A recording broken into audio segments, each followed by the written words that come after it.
Hello, coucou. Alors, je reprends une nouvelle vidéo sur le papier puisque la première n'avait pas fonctionné. Donc, pour un papier débutant, moi, ce que je vous conseille, ce serait le XL. Voilà, ça c'est le petit format, le A5. Il n'est pas très cher, il est à 5 €. Voilà, c'est un 300 grammes mètre carré.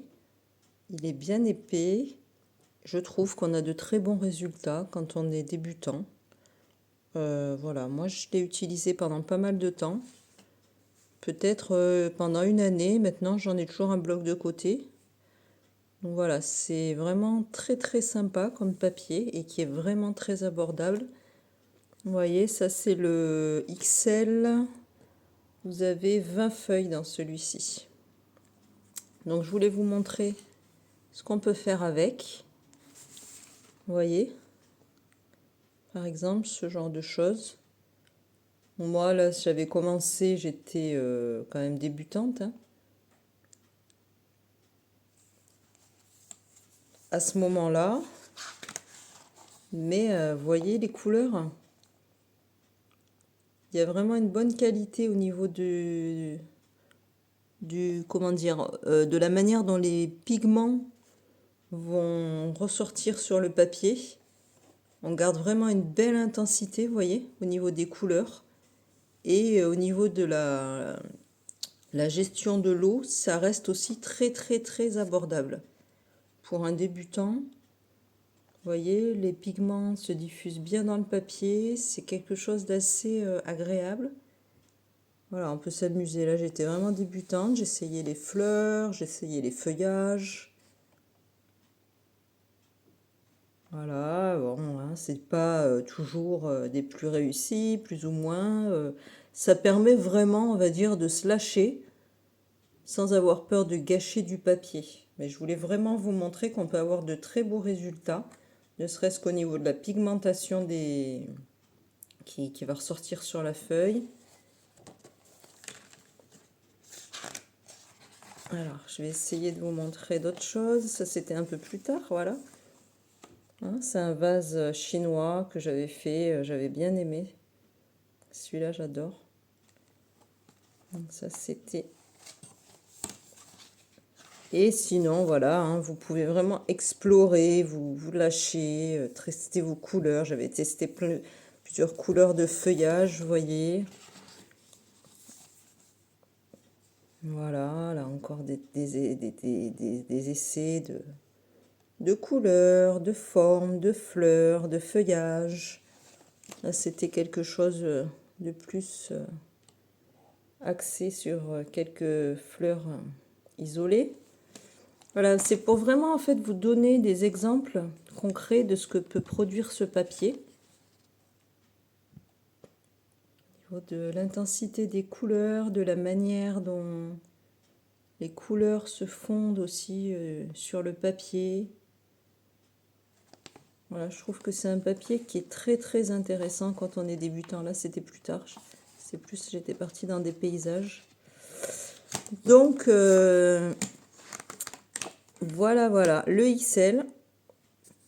Excellent papier pour débuter. Vous avez la même chose, mais en grand format cette fois-ci. Donc, c'est le A4.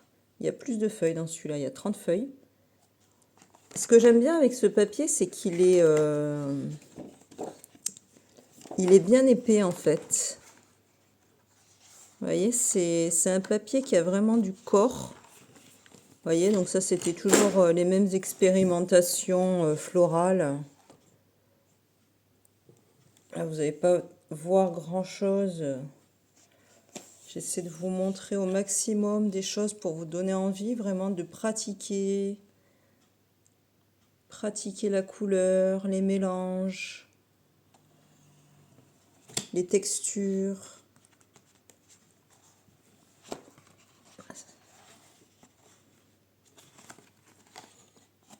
Vous voyez, c'était le début des roses. Bon, ça c'était... Ah voilà, ça c'est un joli bouquet que j'avais fait avec un tuto. Je me rappelle, c'était au début. Alors vous n'allez pas le voir en entier. Je vais essayer de vous le montrer comme ça. Très joli. Une artiste que j'avais trouvée sur internet. Donc n'hésitez pas à suivre des tutos simples. Là, c'était quand même ma deuxième année, peut-être deuxième, troisième année. Donc je commençais à essayer de chercher des tutos un peu plus élaborés, avec peut-être des ombrages dans les fleurs. Et ça fonctionne, hein. Ça fonctionne très très bien déjà sur ce type de papier. Voilà, ça c'était un petit cheval j'avais fait pour un enfant. C'est un prototype. Donc, j'espère que ça vous a donné un petit peu des idées. Parce que souvent, on voit le papier XL, oui, le papier XL est très bien, etc. Mais je voulais vraiment vous montrer ce qu'il donne, en fait. Tout ce qu'on peut faire avec ce papier, qui est vraiment pas à négliger. Vous voyez, regardez l'intensité. L'intensité des couleurs. Ce qui ressort sur le papier, c'est assez incroyable. Ça, c'est un petit nœud en sucre que j'avais fait voilà, sur le petit format. Là, ce sont des encres. Oui, donc ça ressort bien. Hein. On a vraiment une restitution, en fait, très très bonne de la couleur. C'est ça que j'ai trouvé super avec ce papier. Ensuite, qu'est-ce que je voulais vous montrer? Je vais essayer d'aller un peu plus vite. Vous voyez, alors ça, c'est un oiseau que j'avais fait pour ceux qui ne sont pas trop dans le floral. J'ai trouvé très joli. C'est le premier oiseau que j'avais fait.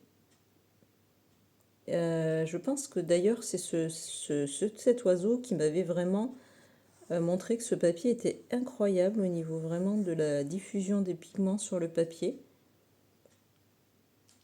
J'étais toute débutante, je pense que c'était mon premier bloc. Et puis j'étais chez une amie devant la télé. Puis je lui ai dit, tiens, je vais faire un oiseau.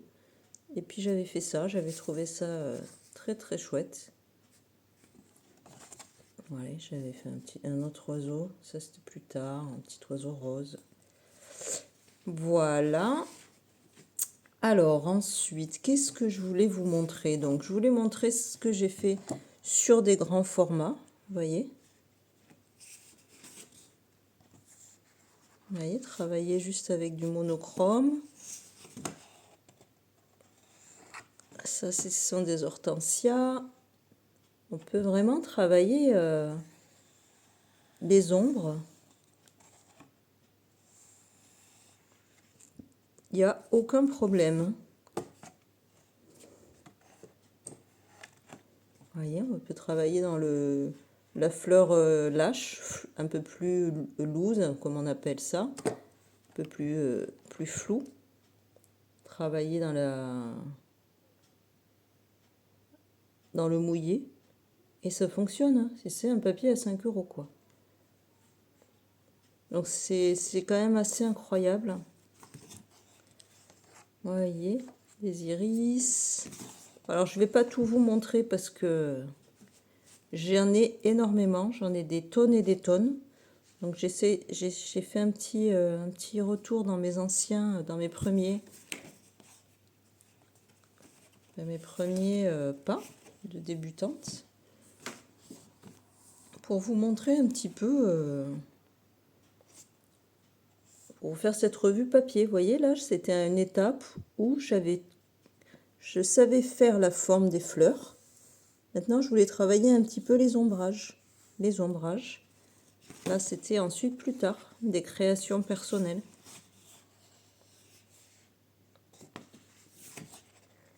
Avec des fusions de couleurs. Un rendu exceptionnel aussi sur la fleur loose.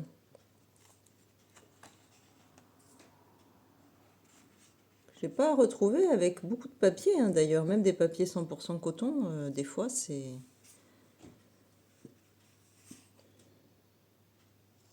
pas toujours évident. Donc je vais pas trop m'attarder là-dessus pour faire une vidéo qui soit pas trop longue pour que j'arrive à la télécharger. Je vais juste montrer pour ceux qui sont voilà, plus dessinateurs celui-ci, vous voyez. Là, j'avais travaillé, je crois, le lotus au feutre très fin et ensuite j'étais partie dans mon aquarelle. Vous voyez les effets déjà qu'on arrive à avoir là au niveau du travail de l'eau. Voilà, voilà, donc le XL Canson, ça c'est sûr que je le conseille 10 000 milliards de fois plus qu'un autre, parce que je l'apprécie beaucoup. Ensuite, je voulais vous parler de quoi? Alors, après, j'en ai testé énormément des papiers. Le Montval est pas mal. J'ai testé les Clairefontaine Aquarelle et Etival.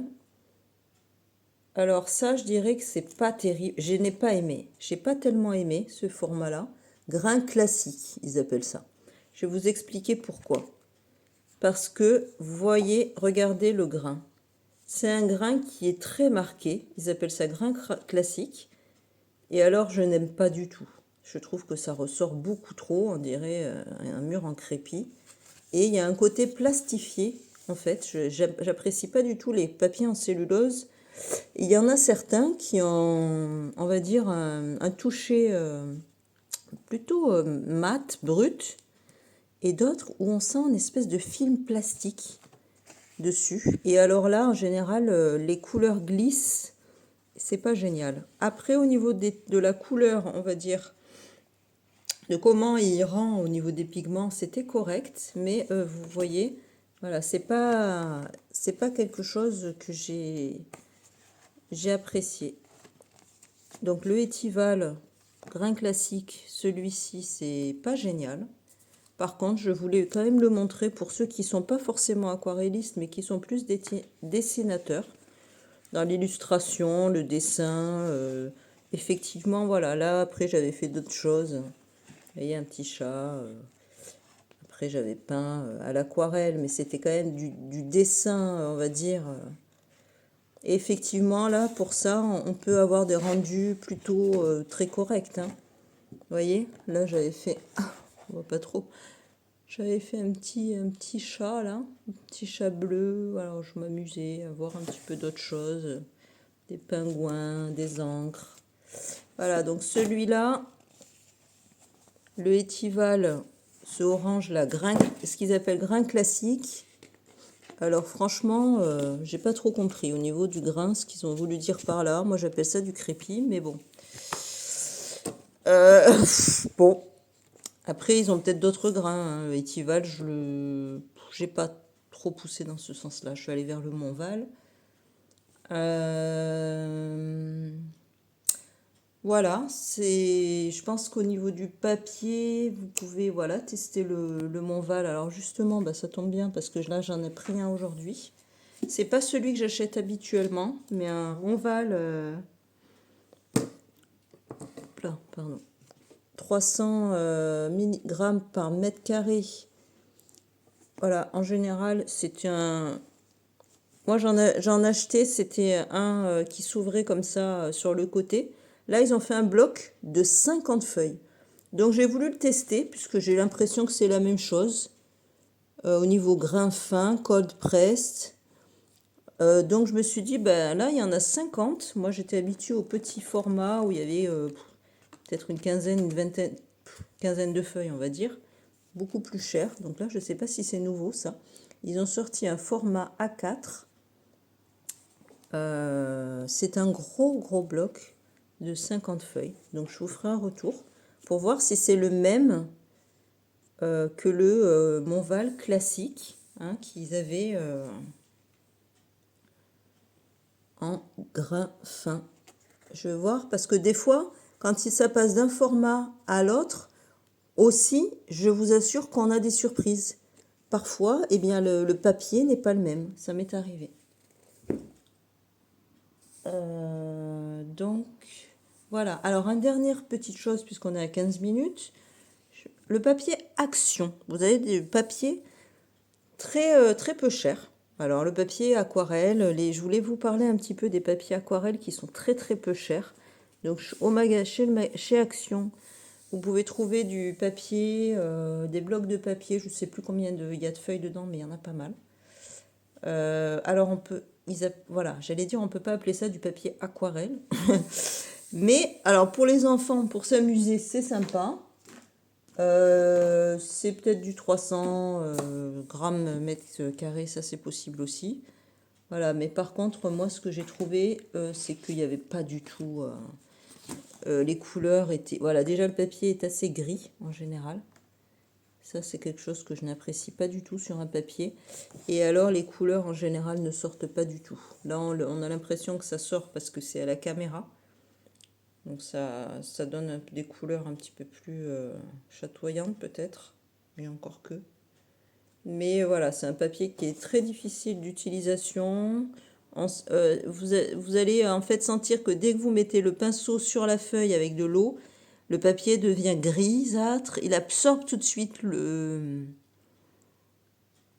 pigment et ça éteint complètement le pigment. Donc là, après moi j'avais quand même un petit peu de pratique, etc. Donc forcément quand j'ai vu ça, ça c'est pas le premier essai sur le papier, bah, j'ai augmenté l'intensité des pigments. Moi j'aime beaucoup travailler avec les couleurs intenses, donc voilà, après évidemment on arrive toujours à trouver des parades, vous voyez, mais ça c'est papier Action. Et voilà, en tout cas, c'était pas génial, on arrive toujours à en faire quelque chose, mais voilà, je n'ai pas trouvé, c'est pas du papier de bonne qualité, quoi. Il vaut pas du tout le XL, vous voyez, mais on arrive quand même à s'amuser. Moi, je m'en suis servi du coup bah, pour faire des nuanciers. Et encore, j'étais très déçue parce que ça m'a complètement faussé aussi au niveau des teintes, parce que ça éteint quand même pas mal. Mais bon, voilà. Sinon, je m'en sers après pour l'acrylique. On arrive toujours à recycler, hein. On peut faire de la peinture à acrylique, on peut faire du mix média, on peut faire beaucoup de choses, hein, c'est pas perdu, mais voilà. Je voulais quand même en parler. Et moi, je m'en étais servi, voilà, plus pour faire des cours, pour faire des planches de cours. Vous voyez, là, c'était un focus sur la pivoine. Donc, je m'en étais servi pour ça. Et pour faire, là, je m'étais amusée, vous voyez. Je m'étais amusée à faire un petit nuancier, plutôt que de faire les éternelles petites pastilles. Là, je m'étais dit, bah, je vais faire un... J'avais une peinture à côté. Et puis quand je peignais sur mon autre peinture, de temps en temps, je venais faire une petite fleur là sur celle-ci du coup. Et après, bah, en dessous ou à côté, là, je notais la couleur et la palette. Vous voyez, là, c'est encre orange, aquadrop. Ocre, qu'est-ce que j'ai mis? Godet seul. Bon, voilà, c'était un godet que je devais avoir acheté à l'unité. Ça, c'est le rose kuretake, les peintures japonaises. Voilà, donc je trouvais que c'était sympa aussi d'avoir un petit nuancier, mais ça change, ben, on peut regarder nos couleurs, mais voilà, directement, voilà, dans sur des fleurs, quoi. Donc c'était assez sympa, voilà, c'est pour vous donner cette petite idée. Je suis pas une grande fan des nuanciers, mais enfin, je dis ça parce que ça fait des années maintenant que je peins. Mais au début, oui, bien sûr, chaque palette, au moins poser les couleurs sur papier pour voir ce qu'elles rendent. Et puis après, bah, sinon, moi, c'est faire des nuanciers, c'est quand je n'ai pas de travail en cours. Je suis en réflexion, peut-être je vais passer à l'étape de la recherche d'images, etc. avant de me lancer sur un nouveau projet. Et que bah voilà, j'ai envie juste d'appliquer de la couleur sur le papier. Donc un petit nuancier comme ça, même devant la télé. C'est sympa, c'est agréable. On regarde ces couleurs, on note les noms voilà, des couleurs pour y revenir plus tard. Et après, bah, quand on connaît ses couleurs, maintenant c'est vrai que j'utilise pas le nuancier puisque mes couleurs je les connais. Mais voilà, ils existent. Eh bien écoutez, j'espère que ça a pu vous inspirer. J'espère que la vidéo cette fois-ci, elle va réussir à s'importer. Je vais m'arrêter là parce que ça fait 20 minutes. L'autre durait 40 minutes. Donc je ne sais pas si c'est le format long qui n'a pas fonctionné à l'importation. J'espère que celle-ci va pouvoir s'importer, être publiée. J'espère que ça vous a plu. J'espère que ça vous a donné envie. J'espère que ça vous a donné des idées. Et je vais faire une partie 2 pour le papier intermédiaire, débutant intermédiaire. Voilà, d'autres papiers que j'apprécie beaucoup. Voilà, voilà, je vous dis à très bientôt. Et puis laissez-moi vos commentaires si vous avez des questions. Ou alors dites-moi si vous avez des références spécifiques que vous aimez. Plutôt en tant que débutant. Parce qu'après, en tant qu'avancé, voilà, les papiers 100% coton, c'est autre chose. Là, on est sur le débutant. Ça peut servir à des personnes qui débutent dans l'aquarelle. Et puis, voilà, peut-être découvrir d'autres choses. Il y en a plein. Moi, c'est celle que j'utilise, enfin, que j'ai utilisée en tant que débutante et que j'ai vraiment, au fur et à mesure des années, en testant plein d'autres pour le cellulose, eh bien, je suis toujours revenue à celui-ci que j'aime beaucoup et que j'utilise encore de temps en temps. Voilà. Je vous dis à très bientôt. Ciao, ciao!